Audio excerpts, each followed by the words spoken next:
14-year-old Patsy Morris slipped out for her asthma inhaler at lunch. 2 days later, she was found strangled, just a football pitch away from home. 45 years on, the Heath still keeps her secret. Tonight, we're going back to the path she walked and the shadow that followed. If a killer could hide in plain sight for half a century, how many more whispers are buried under London's wildest park?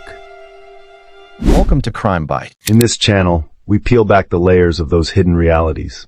Raw evidence, conflicting testimonies, and emotional pleas for help that too often come too late. By looking into these crime bites, you'll see firsthand how broken trust, systemic oversights, and chilling motives can converge into stories that rattle us to the core.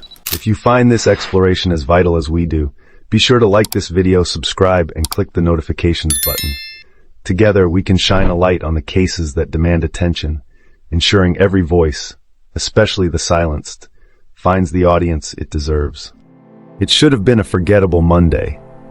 The hum of overhead planes, the scent of warm asphalt mixing with cut grass across Feltham Comprehensive's playing fields. Yet 16th June 1980 would carve itself into London's collective memory, because that was the day 14-year-old Patricia Patsy Morris embarked on a lunch break she never returned from. The morning's double-period maths had been soporific, and Patsy, sharp-tongued but well-liked, earned giggles by miming an exaggerated yawn behind Mr. Newbold's back. When the bell rang, she asked to nip home for her asthma inhaler. Teachers waved her off. The route was familiar. Out the side gate, down Browell's Lane, past the post office and the rank of sycamores that bordered Whitton Dean. She carried neither bag nor purse, only a house key on a shoelace bracelet and the carefree energy of a schoolgirl in early summer. Classmates later recalled she moved with purpose, ponytail bouncing, blazer flapping like a cape. 2 boys saw her exchange a few words with someone in a cream-colored van idling by the curb. Another friend thought she glimpsed Patsy wave at a boy from upper form, though memory is slippery under trauma's glare. No one imagined that, minutes later, the sunlit path would bend into nightmare. At 12:47, while Patsy should have been unlocking her front door, a neighbor reported hearing what sounded like a short, sharp scream coming from the direction of Hounslow Heath, followed by silence. She shook it off. Kids larking about, she reasoned. When the lunch bell chattered Feltham's pupils back inside at 1 p.m., Patsy's desk remained empty, a ghostly vacancy that would soon widen into horror. If you had watched a confident 14-year-old stride past a waiting van at lunchtime, would you have sensed danger in the ordinary, or like the rest, turned back to your day and forgotten? By 3:30, Sylvia Morris had brewed 2 cups of tea that went cold waiting for her daughter. She glanced at the mantel clock. Its tick suddenly felt accusatory. Patsy's twin brother Brian arrived home, dropped his satchel, and asked the unthinkable, "Mom, where's Pat?" Sylvia phoned the school. An office assistant confirmed Patsy never signed back in after lunch. Panic seeped into her voice as she rang friends, teachers, neighbors, anyone. George Morris cut short his shift at Heathrow's cargo terminal and barreled home in a thunder of panic. At 6 p.m., they filed a missing person report. 2 uniformed officers arrived. Their reassurance borderline rote. Teenage girls wander off. 9 cases in 10 they're back by bedtime. Sylvia, white-knuckling her teacup, insisted Patsy's asthma attacks could strike without warning. She'd left her inhaler behind. She'd never do that if she planned to stay out. Officers dutifully noted the detail, but kept runaway theories alive. As darkness bled across the sky, George and Brian drove Feltham streets in a jittery loop. The corner shop where Patsy bought sherbet dib-dabs, the disused railway siding where kids sneaked cigarettes, the underpass echoing with graffiti ghosts. No sign. By midnight, every shadow looked guilty. How long can a parent cling to routine explanations before dread becomes an almost physical presence, sitting beside them in the passenger seat of a desperate search? At first light on the 17th of June, Hounslow Heath unspooled like a vast, unruly carpet of gorse, nettle, and hidden dells, perfect for concealing secrets. Officers walked fingertip patterns, each spaced 10 yards apart, scanning every tussock for a scrap of school uniform. Police dogs bayed.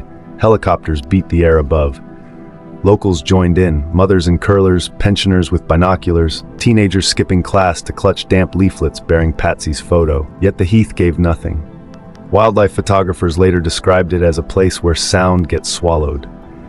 You could stand yards from a skylark's nest and hear only your heartbeat. By late afternoon, morale sagged. Reporters gathered at makeshift cordons, scribbling questions no detective wished to answer. Why search so late? Why assume a runaway first?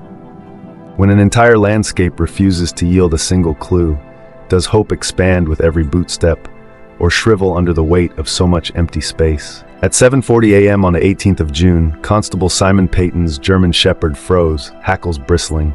50 paces off the main path, semi-concealed by bracken, lay Patsy Morris. She was still in school skirt and blouse, navy tie askew, eyes closed as though in counterfeit sleep. A faint ligature mark ringed her neck. No torn clothing, no evident sexual assault. Her shoes were neat, socks straight. It looked almost staged, an eerie semblance of dignity imposed by whoever had ended her life. News ricocheted through Feltham like a stone shattering glass. Sylvia collapsed upon confirmation. George punched a wall, fracturing 2 knuckles. Reporters flooded the heath, lenses gleaming. Children who had once played hide-and-seek there stared at the police tape, wondering if monsters lived in hedgerows after all. Was the killer flaunting confidence by placing Patsy so close to her own back garden, or counting on blind spots fashioned by ordinary familiarity? Dr. Ian West's post-mortem fixed time of death to the late afternoon of 16th of June, within hours of Patsy leaving school. Cause: ligature strangulation. Fingernails were clean, suggesting minimal struggle, perhaps surprise, or the presence of someone she trusted. A handful of foreign fibers, orange acrylic, dark wool, pale cotton, were taped from her blazer but deemed too generic for conclusive analysis. They were sealed in paper envelopes, filed in a basement evidence store whose dehumidifier often malfunctioned. Detectives clung to 2 competing theories: the opportunistic stranger in the cream van, and a school acquaintance spurned by Patsy's sharp wit.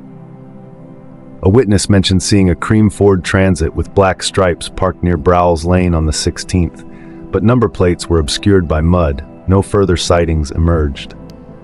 Meanwhile, rumors swirled that Patsy had recently broken up with a 15-year-old boy who couldn't take no. He was interviewed, released, and protected by juvenile confidentiality. Budget constraints meant door-to-door canvassing stopped after 3 streets. Overtime caps halted night patrols on the Heath. A section of telephone tip-offs, calls logged but never followed, would later vanish during evidence transfers. By the time these lapses came to light, the trail was already ice cold. How many grains of truth disintegrated in damp envelopes before modern science could coax them to speak? And who bears the cost of that silence? Patsy's file shifted from active to cold within 4 years. Leads stalled, officers retired, new crises shoved the case down the priority ladder. George Morris died suddenly in 1987, his heart succumbing to grief's attrition. Sylvia lived on, silver-haired and resolute, conducting her own one-woman crusade, writing MPs, handing out leaflets at railway stations, staring into the faces of strangers as though willing one to flinch with guilt. Every June brought a spasm of publicity, a Crime Watch reenactment, a newspaper anniversary piece, then inertia returned. Some locals avoided the Heath entirely, others treated it like any patch of green in an urban maze. Children rode bicycles along the very paths police had once swept with cadaver dogs, laughter echoing where tragedy had bloomed. Is the slow erosion of a cold case more cruel than the shock of the initial crime? Because forgetting, unlike murder, happens in infinitesimal cuts. In 1996, a tip blew life into Patsy's dormant file. A woman, guilt gnawing after therapy, reported a chilling confession from her ex-partner, once a classmate of Patsy's, who allegedly said, "I watched her choke." Detectives traced him to Staines, executed a dawn raid, and seized a box of teenage memorabilia his mother had saved, including a pair of scuffed Adidas trainers caked with decades-old soil. Forensic geologists compared the mineral composition to Hounslow Heath's iron-rich earth. The match was consistent. But consistent is not exclusive, and the defense argued millions of square meters across the Thames Basin share similar signatures. Witness memories, 16 years aged, wobbled under cross-examination. Without DNA or a confession on record, the CPS balked. The suspect walked, case iced again, and Sylvia Morris swallowed another jagged shard of disappointment. When justice trips over a technicality, does the suspect breathe freer air, or simply learn how better to cloak his darkness. The 2008 spotlight on serial killer Levi Bellfield reignited hope, then controversy. Bellfield had prowled West London in the early 2000s, bludgeoning women near bus stops. While in prison, he allegedly bragged to fellow inmates about the first one, a girl he played with on Hounslow Heath at age 12. Investigators pored over school logs. Indeed, Bellfield and Patsy overlapped at Feltham Comprehensive. Some classmates recalled him pestering her. Others remembered nothing. Skeptics pointed out the practical challenge. Could a preteen subdue a healthy 14-year-old alone? Bellfield's mother provided an alibi. He was home for dinner by 6, but her statement shifted over interviews. Ultimately, without physical evidence, prosecutors chose caution. Bellfield's boast became another spectral thread blowing in a frigid wind. Is a killer's prison brag proof, provocation, or simply the sadistic hobby of tormenting families? How do you sift truth from twisted ego? Operation Anagram's scrutiny of Peter Tobin revealed unsettling coincidences. Construction jobs near Heathrow in summer 1980, distinctive reef knots mirrored in later murders. Yet Tobin's diaries placed him on a ferry to France that week, though diaries can be forged. Others resurrected rumors of Yorkshire Ripper Peter Sutcliffe parking lorries near Heathrow laybys, or an unidentified West London strangler who targeted hitchhikers. Forensic genealogists cross-checked YSTR profiles from Patsy's blazer fibers against national databases. Partial overlaps flickered but never locked. Each theory bred headlines, podcasts, conspiracy forums ripe with speculation. The truth, it seemed, was drowning in a cacophony of maybes. When every notorious name becomes a plausible suspect, does the expanding universe of possibilities illuminate the truth or eclipse it entirely? Technology, indifferent to human impatience, has finally re-entered the fray. Whole genome amplification can now extract readable DNA from a single degraded fiber. AI acoustic software can sync witness statements with archival flight path data to verify background sounds. Patsy's stored blazer fibers, once ignored, are being coaxed to reveal mitochondrial breadcrumbs. A geofence warrant has pulled 1980 payphone records into a modern algorithm, seeking voice print overlaps with convicted offenders. Detectives announce a significant development, but decline details, wary of tipping off potential suspects, those alive or those shielded by posthumous reputation. Campaigners push for Patsy's Law, mandating digital audits of cold case archives every 5 years. Sylvia Morris, now 83, attends vigils wrapped in a tartan blanket, eyes bright with cautious faith. "She'll tell us," she whispers. "My girl will tell us." When science finally pronounces the name hidden in Patsy's blazer fibers, will justice feel like sunrise, bright, purifying, or will we still be haunted by the knowledge that it took nearly half a century for the Heath to give up its secret? 45 years after Patsy Morris stepped beyond her school gates, that lonely stretch of heathland still carries her echo. Every fiber sampled, every record digitized, every witness re-interviewed brings us one heartbeat closer to the truth. But cold cases thaw only when many voices demand answers, when communities remember louder than predators can hide. Today, you've walked those paths with us, felt the hush where a scream should have shattered the air. If Patsy's story stirred something in you, don't let the day end here. Like this video, each thumbs up tells the algorithm these voices matter and pushes the case onto more screens. Subscribe to our channel for relentless true crime investigations that drag forgotten files into the light. Click the notification bell so you're first to know when new evidence breaks or when we release the next cold case dive. Comment below, share insights, memories, or theories responsibly.